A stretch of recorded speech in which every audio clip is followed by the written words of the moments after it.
This is the time of year to bring loved ones together, and while Thanksgiving may be on your mind today, November is also National Alzheimer's Disease Awareness Month. Today, we'd like to help share some of the warning signs and what to be aware of when spending quality time with our older family members.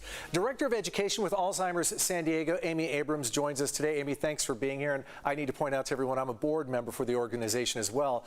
But Amy, thanks for being with us. The holidays are a stressful time for people for many reasons, and you get more calls this time of year. What is the main driver of those calls? Yes, we definitely do.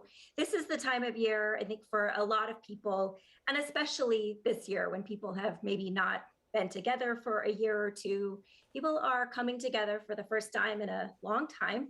They're seeing older friends, older family members for the first time in a while. And, it's not unusual to see changes in an older adult when you haven't seen them for a while. And sometimes those changes are related to memory, language, other types of problems, and people just aren't sure, is this something I should be worried about?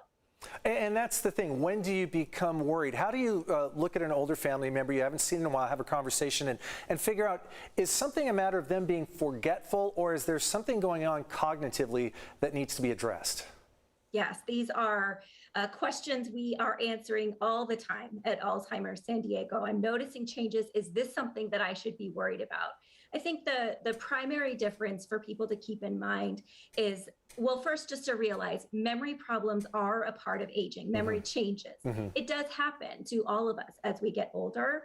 What's not normal is when memory loss or language changes or other types of difficulties are so significant that they're kind of getting in the way of your ability to participate in life normally. So again, an example might be if there's probably no grandparent alive who hasn't called their grandchild by the wrong name right. Once or twice.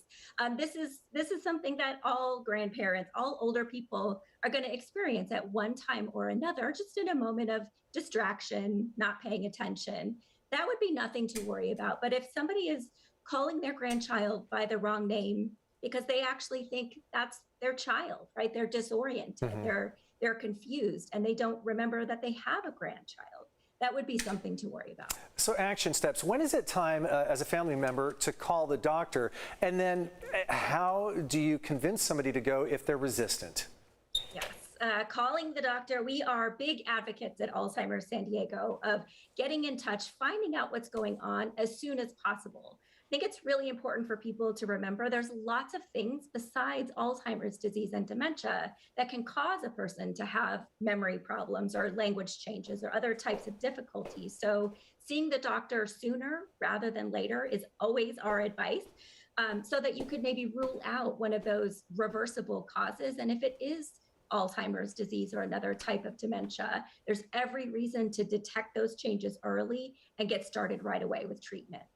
Amy, we have about 30 seconds left. So if somebody is asking themselves these questions about a loved one, and they just want to start a conversation, how can Alzheimer's San Diego help them out? What should they do? Should they give them a call?